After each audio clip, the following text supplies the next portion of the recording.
Hey everybody, what's up y'all? Welcome back to my channel. TammyTalks here. Let's talk Love is Blind Season 3, Episode 6. If you're brand new to my channel, I do breakdowns on various TV shows, both scripted and reality, interjecting my own thoughts, opinions, and theories into each and every recap. Let me take my jury duty sticker off.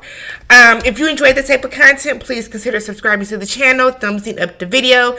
If you enjoyed the content, if you are back from the first 5 Love is Blind recaps and you have not subscribed to the channel, subscribe to the channel. Let me fix the, okay. Subscribe to the channel. Share with a friend. Hop in the comment section, y'all. Let's talk about it. All right. So we're heading back home. Nancy tells Bartiz that he did good as a traveling partner. I said, yeah. When he was disrespecting you, when he was staring at other women, what part was he good at? What part? Okay, Nancy, want better for yourself, babe. Colleen said that she was so sad last night, okay? Crazy ass Matt said that, last night he was in a bad place. They communicated this morning, and he realizes that maybe he made a bigger deal out of the situation than he should have. You think? Okay. Bartiz said he's nervous about moving forward, and he's anticipating some drama when they are out of Fantasyland, which he should. I think a lot of these couples, they're caught up in, we're meeting this person, everybody's high off of like adrenaline. It's a situation. What is going on with the camera? Sorry, y'all. It's a situation where your adrenaline is going, you're super hype, you're super excited about everything that's going on, and because of that, you're not really thinking the most clear. So when they get back and they're in this shared apartment, that's when the shit happens. So once we get back home, already we have Zanab that is bitching at Cole. He's literally unpacking, y'all. He is literally suitcase open, pulling things out. I didn't like that he was sniffing to see when it was clean. If you packed them dirty clothes with them clean clothes, everything needs to be washed now. So he's like putting things out, and she's like, you can pick this up, you can put it in a basket. And he was looking at her like, so then he takes the basket to the washing machine. He was like, what did you think I was doing with it? I want to like you, Xana, but don't make me be on Cole's side because you're nagging. So we pan over to SK and Raven. He's teaching her some Nigerian words on how to greet people. When you greet like his mother, you have to use a certain word. When you greet his, people their age, you use a certain word. It's a sign of respect. So they're going to go to the Nigerian grocery store so that they can cook some traditional Nigerian food, which is awesome. She's embracing the culture so far. Zanab and Cole. So they're talking and they think that they're going to do way better now in the apartment than on the getaway. They're on better ground now. They feel like they've gotten the initial kinks out of their relationship and they feel like they can go forward. Cole wants to let her know that he talked to his family. They're not supportive of what he did. They're not here for it, and they will not be at the wedding. They don't understand what's going on. They looking at him a little sideways, look a little funny in the light. So they, they're not for it. Zanab said that really breaks her heart and she feels bad for him. But it's really nothing that she can do about it. He said that his family's just freaking out and thinking he's getting ready to make a mistake. She takes that personal. And it's like, Zanab, girl, it could be anybody and they would feel that same way. It has nothing to do with you because they don't know you. Her self-esteem or lack thereof or whatever you want to call it is it's gonna get on my nerves. Bartiz and Nancy. So Nancy said that she sheds like a dog, okay, and she's messy. Bartiz said that's fine. He's only ever had male roommates, so this is a little different. And all I could think about was how musty he looked. He got on this cutoff t-shirt, which I didn't like it. And then he had on Chelsea boots. He just looked musty to me for whatever reason in that scene. And I couldn't take it. We panned over to Colleen and Crazy Matt. They're talking about how stressed planning the wedding is going to be, but they're excited. Matt was like, I don't regret nothing. I don't regret nothing because I love you and you love me and we're going to plan the wedding. And it's like, whoa, take it back a notch, sir. Take it back a notch. Whoo, I am scared for her of Matt. I just am. Panning over to SK and Raven's apartment, they're waking up the next morning. SK said the streets was calling, y'all. The streets were calling, but he said that he is now engaged. He stayed home, and he insinuated they had sex, but I don't know. That's the vibe that I was getting as I read between the lines. So Raven, on the other hand, said she didn't sleep well. She couldn't figure out the Keurig. She was mad about that. She said the neighbors are loud. She doesn't sleep well in new places, new sounds, new smells, new atmosphere. She said on top of that, he was loud, getting calls all night from Nigeria. And I'm thinking, I know he didn't sit up in the bed while you were sleeping, talk on the phone. So he then said that, there's a time difference. They have no essence of time over there. They don't realize it. So he said, well, he will step out if the calls come again tonight. I said, so you were sitting up in the bed? Don't sit up in the bed and have phone call after phone call after phone call. That's rude when she trying to sleep, SK. That's your only strike so far. I could sleep through a lot, so it wouldn't have bothered me. But don't do that, SK. So Nancy is taking Bertice to one of her short-term properties, as she calls it. So Nancy looks like she owns a bunch of properties. She flips them. She has Airbnbs. She has a lot of that type of stuff. Her ex-husband is her I'm gonna say her roommate. Her ex-husband is her business partner. He's a realtor, so he must go out, get these properties for her. She has the cash that she's fronting or merging with his so they can flip and renovate these properties. So there's like a little bedroom set up, and she's like, yeah, my business partner stays here. If he's still working on a property, he'll just kind of stay there. So what that means is that property that they're in, he is staying there. So Bertice decided, okay, so y'all are more involved than I thought. He's not just the realtor. Like, y'all have a working relationship. So it comes down to they split the mortgages on two places. And it gets into this conversation where one of the mortgages he just has, but she's like behind. Like he said, how did she phrase it? She's like on the mortgage, but like not for real. So then if he stops paying the mortgage, then she becomes responsible for it. She said, but one thing that she does look out for, one thing that she does make sure of is that she has, 6 to 9 months worth of total expenses saved up before buying another place. But she said the next property that she buys, she wants to buy with her husband. So it's going to, start to be maybe like a family business or something that they do together to both get money. Excuse me, Bertice is excited. He's like, because right now with his career and where he is in life, he can't afford to just write out a check for $3,000 to cover something.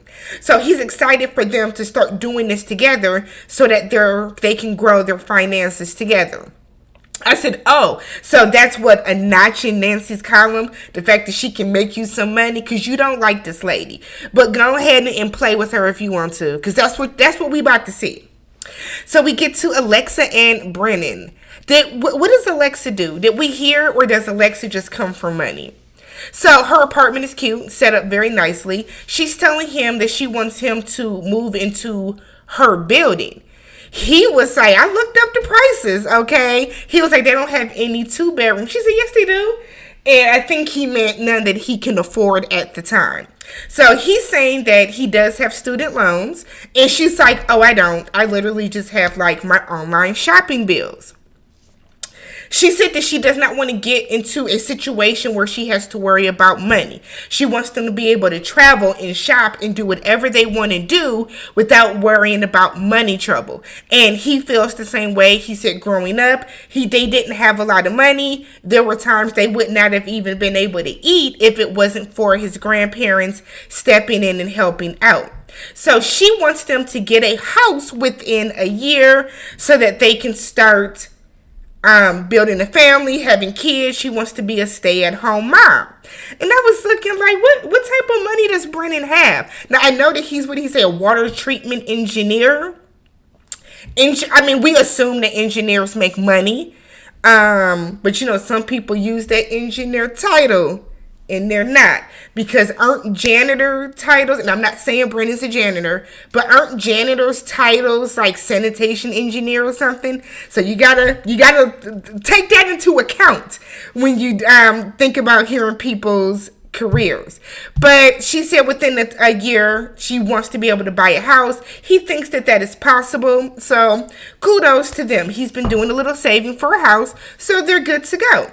So she wants to get a prenup. He was like, I mean, obviously you make more money than me. That's cool. Put whatever you want on there and type it up, write it up, and then I'll sign it. Alexa was like, well, what do you want on there on your contract? He said, just for you to love me. I said, look at Brennan being smitten. He really likes her, y'all. You love to see it. You love to see it. So we get to Raven and SK. She is going to meet his mom. So she's nervous because she doesn't know if his mom is going to like her. You know, typical nerves that you have when you are meeting your partner's parents. So his mother comes over with his brother. His mom is very pretty. They seem very nice, very warm and inviting. So they're cooking some traditional Nigerian food. I'm not going to try to butcher the name of it because I'm going to say it wrong. But they're cooking some traditional food. So while they're eating, you know, we've all seen, either we've had Nigerian food or we have seen how you eat it. You take a little of this with your hands, you grab up some more, and then that's how you eat it. That is what they do. They eat it with their hands. I feel... Did y'all hear that? I feel that whenever you are eating traditional food like that, you need to eat it as designed. So, if I'm eating with an Asian family, I'm going to use my chopsticks, which I can eat with. I'm going to use my chopsticks. If I'm eating Indian food, I'm going to use my hands the way that they do for certain dishes. If I'm eating Nigerian food, I'm going to use my hands like they are. Raven is looking like, can I use a fork? And I said, oh, this is why people don't like Americans. Why are we like this? Why? Girl, if you don't use that, wash your hands and go and get to eat in the same way they are. I just feel like it's disrespectful. So his mom is nicer than I could ever be. And she was like, you can use a fork. But, you know, in the back of her mind, it's like, okay. So his mother then asked, why did you choose SK? Raven was like, well, he was a square. He was a nerd at first. But every conversation would get better and better. And every conversation, she was able to learn more about him. They have the same goals as far as like family and career. They have the same drive. So she like, you know, really fell for his personality, which is great. So they asked her how her parents feel about this process. Raven said that her parents will not be at the wedding. And her parents are very skeptical about the entire thing. Now, his mom said that, you know, that causes for a little bit of concern for her, because in the Nigerian culture, you know, they're very big on parents and they're big on family. So that's a little concerning, but she hopes that her parents will eventually come around. So Raven asked her, like, you know, how were you? SK mom said that she was super excited. She's all for it. So that kind of relaxes Raven a lot. So they tell his mom that, you know, we are going to have a nice fusion of American and Nigerian cultures at the wedding. So like SK is going to wear his traditional Nigerian garb. I think they said she's going to wear a wedding dress. Or, yeah, she's going to wear a wedding dress, but then they're going to serve Nigerian food. They're going to have a Nigerian DJ. So they want to make sure it's a good fusion of both cultures. So that makes his mom even more excited, because you're not getting away from your culture. She's not trying to pull you out of it. She's embracing it. Raven's biggest fear is not being accepted within the Nigerian community. I think Raven really thinks that her looks are so ambiguous and out there, and girl, it's not. There are millions of other light-skinned black women in this world with light eyes and curly hair like you. You are not an anomaly the way that you think you are. So his mother is like, we are all the same. The only thing different is the color. Just our skin tone. You will be very, very welcome within the Nigerian community. Don't even trip about that. In her confessional, his mom said that she thinks that she loves Raven. She likes everything about her, but she's just concerned about her parents not being there. But we'll cross that hurdle when we get there. So we get to Nancy and Bartice. Bartice is going to meet both of her parents today. So because her parents are divorced, she's going to meet them in sections. He goes to meet her father with her brothers, and her brothers get right into it. One brother was like, so I don't really know you. I'm looking at you like a little kid because I'm older than you. I just want to get to know more about you. So Bartice would say, well, I'm on my second career. I said, aren't you 26? How are you on a second career? Whatever. He said he's on his second career. He's working in like accounting. And he said that he knows that she is the one because he goes to sleep happy and wakes up happy. The other brother was like, that's bullshit. That's bland. That's nothing special. So Bartice kind of looked taken aback by that because Bartice has this type of personality where he feels that people definitely are going to like him, and he like it takes him aback when people question him or question his intentions because he's used to being the good-looking guy that's charismatic that people are going to accept his bullshit. And her brother said, not up in here today. Absolutely not. So the brother was like, okay, so what you're saying is just not anything special. Bartice said, well, like, she just brings out the best in me. Brother said, yeah, she brings out the best in everybody. She's a very positive person. She's not going to be a negative person. She's not rude. So Bartice is once again stumped. He's like, well, I've shared more with her than I've shared with anyone else. I'm not emotionally available to anybody the way that I've been with Raven. And it's like, why do y'all like telling people that? Why are y'all happy and proud of the fact that you're emotionally stunted?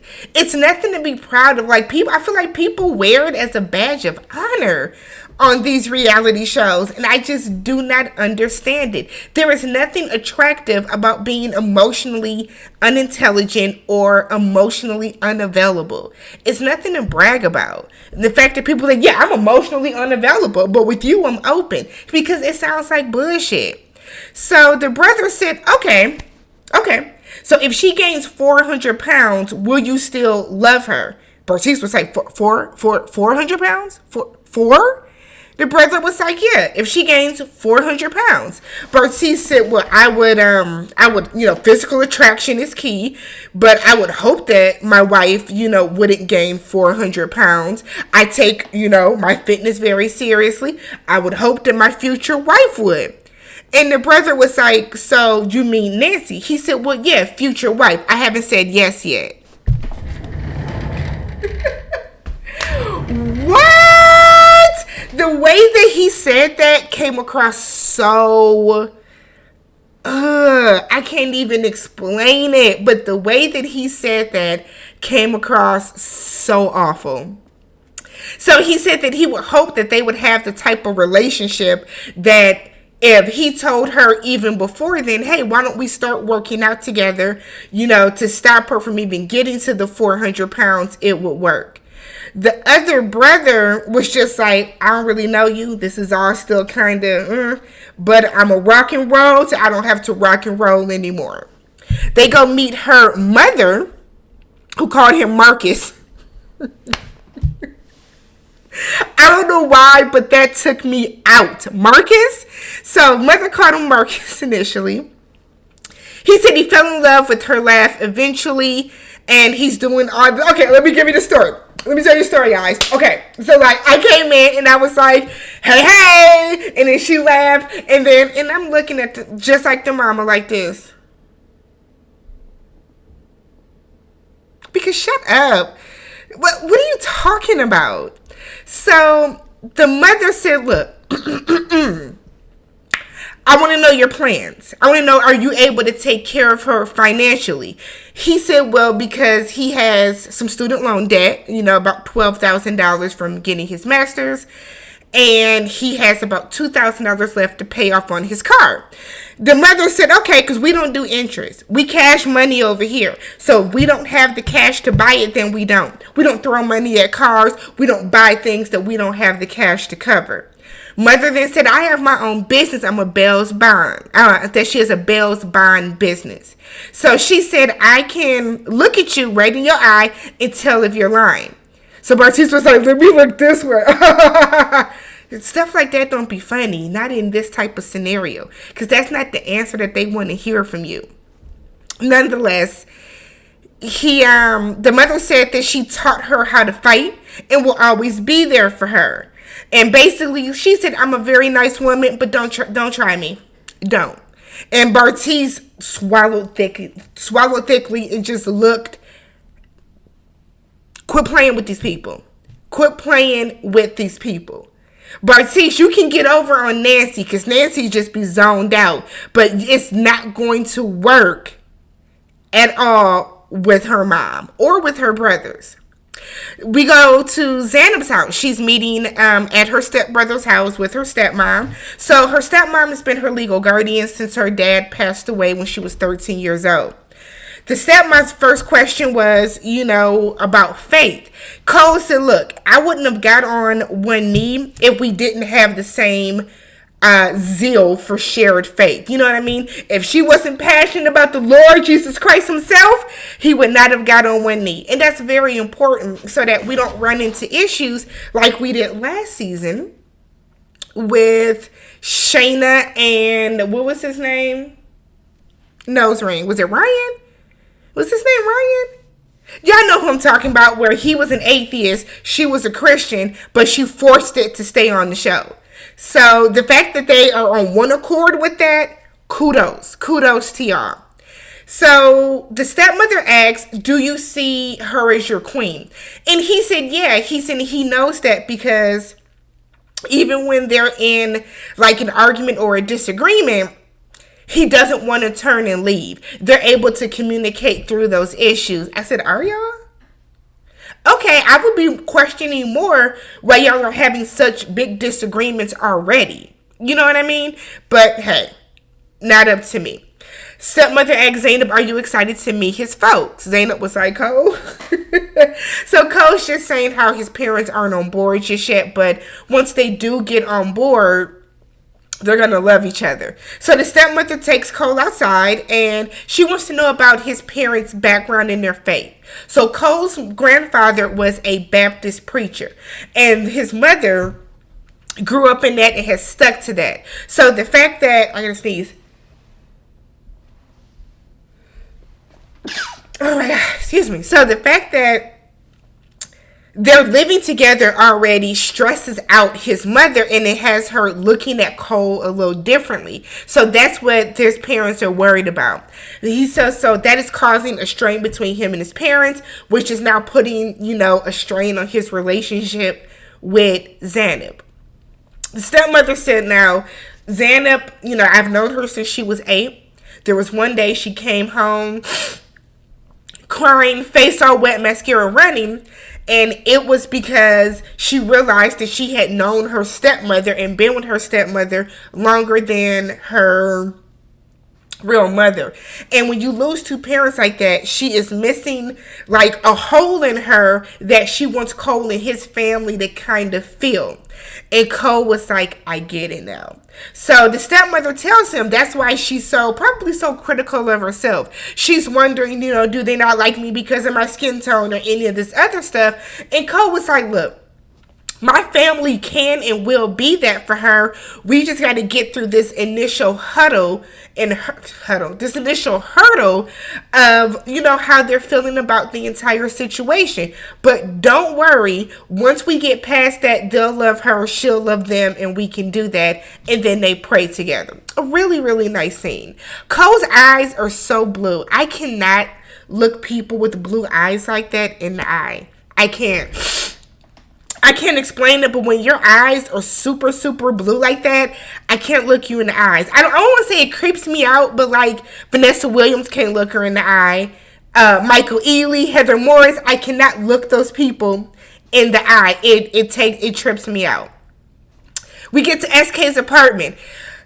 Raven said he got too much velvet. He always wearing velvet. He got a velvet couch. He got velvet bar stools. He got a velvet bed. So their biggest issue is that apparently SK is going to be going to grad school in California. Why are you on the show? Why are you on the show? Why did you sign up if you know that you have to move away for a couple years? I feel like he shouldn't have signed up for this show. You can't sign up and then say, let's get married, but then say, I'm going to move for, like, none of that makes sense, but whatever. So he tells her that he's going to be moving in August. School starts in September. So he's going to have to live like a college student. She says she's going to keep her same apartment. Because it's close to the mall, it's close to her job, like it works for her. She doesn't want to commute. He said, cool, we'll just shuttle back and forth. I don't know how far Dallas is to California, but y'all are doing too much. I can tell you that now. This marriage is not going to last. He said even though he has a full scholarship, so there won't be any student debt, he will have to live like a college student. He probably won't be able to work more than maybe a part-time job at best. She doesn't want her quality of life to change. She wants to be able to buy and shop and live the way that she wants to. She says her hair costs $500. I said, okay. $500 for the hair. She has chiropractor's appointment. She pays for personal training, and she shops at Whole Foods. She doesn't check the prices in the grocery store and all this other type of stuff. And she says in her confessional, she thought getting married would kind of, upgrade her quality of life. She does not want to have to downgrade her quality of life. She then tells him, and she wasn't looking for anything crazy, just, 2 incomes basically. She then goes on to say that even though he won't be living in Dallas, she's expecting him to pay half of her rent. I said, girl, bye. No, you cannot expect him to pay half of your rent. I'm sorry, but I don't think that's fair. I don't. Then if that's how y'all are going to do that, y'all don't need to be married. Because I don't think it's fair for him to be living somewhere else and you want him to pay half the rent somewhere. I don't know. I personally don't think that's fair. If he tosses you, especially since he's not going to have the money like that. You know what I mean? I didn't like that conversation. SK said that he was very upfront in the pods about school and all this other type of stuff, and he's willing to do everything he can to make her more comfortable with the situation. He said, but in doing that, he's expecting her to compromise a little bit more. SK, you should not have been on this show. You should not have been on this show. Why did you sign up for a process when you know you have to go away from school for a couple years? I hope this doesn't, in the background, I hope that doesn't get flagged. When you know that you have to go away to school for a couple of years. I don't know why he even thought to sign up for that. So then we get to Nancy and Bartiz, where they have this interesting conversation. They're talking about chores and kids and that type of stuff. They discuss the timeline for children. Nancy wants to have kids sooner than later. Bartiz feels like 2 to 4 years, he said, at a minimum. Just keep in mind, he's 26, she's 31. She feels that the later you get in life, 36, 37, 38, those people are more likely to have birth defects. Nancy lost me here. And while I do believe it is your choice, it is your body. But Nancy asks, if they find out the baby has a birth defect, how does he feel about aborting the baby? He was like, fuck no. He said because he doesn't care how the kid comes out. He was like, boy, girl, transgender, whatever, as long as it's my kid and it's happy, he doesn't want to do that. Nancy said that she feels differently because she has seen the trauma and the stress it puts on family when a child does have a birth defect. She said even for, kids that have like Down syndrome, they have a lot of complications and risks and stuff like that. I know people that have Down syndrome. I know people that have kids that are autistic. I know people that have kids that have cerebral palsy. I know people that have kids, and I know people that have birth defects of all sorts. I personally think it's shitty to know that your child is going to have Down syndrome and for you to abort it. That is me. That is my opinion. I personally would not. But I'm also saying that right now with somebody that is not pregnant. You know what I mean? I feel like you don't know what you're going to do, how you're going to feel until you are in that moment. But the fact that they have such stark differences on that, because Nancy was like, I just feel like, if I find out the child has a birth defect and I know that I can just try again for at a later time, I would rather try again later. And I said, oh girl, this is not like sending back a dinner. So I didn't like the way that Nancy phrased that. I didn't like the way she phrased that. And it's not because she's worried about the child having like a different quality of life. It's really just about, I guess, how it's going to affect her. I didn't like the conversation. It's a very mature conversation, but I didn't like it at all. So then Nancy asks, how do you feel about unplanned pregnancies? But T said, if you're young and you mess up once, okay, you can't afford the child, you honestly are not ready, okay, one time, that's it. He said, but after that, like, you got to grow up and take care of your responsibilities. Nancy was like, well, what if you're raped? He was like, well, that's obviously different. Which is like, duh. Nancy then said, what if you're with someone and they poke a hole in the condom? Bartiz said, these instances are obviously different. That's not you fucking up. So Nancy said, she asked about plan B. Bartiz said, I don't think that that's like abortion. He said, I bought plan Bs even, while using a condom just out of sheer paranoia. So Nancy said that she feels that I do not police anybody's body. If you want to have an abortion for XYZ, then you have an abortion for XYZ. I am pro-choice as well. I guess that contradicts my thing. No. I'm saying for me, I personally would not have an abortion for a child with a birth defect. But again, that's me talking now with somebody that's not pregnant with a child with a birth defect. You know what I mean? So, but I am pro-choice. If you want to have an abortion, that's on you. That is your body. You do whatever you want to. So their conversation, I don't want to say that Bartiz does not seem pro-choice, but it was just, I don't know. It was a mature conversation for sure, but they have very differing views on there. And if you have very differing views on something like that, that's something that they need to discuss a little bit more before they do decide to get married, which we know Bartiz ain't gonna do. So Nancy then says that she wishes that she had more information about sex growing up.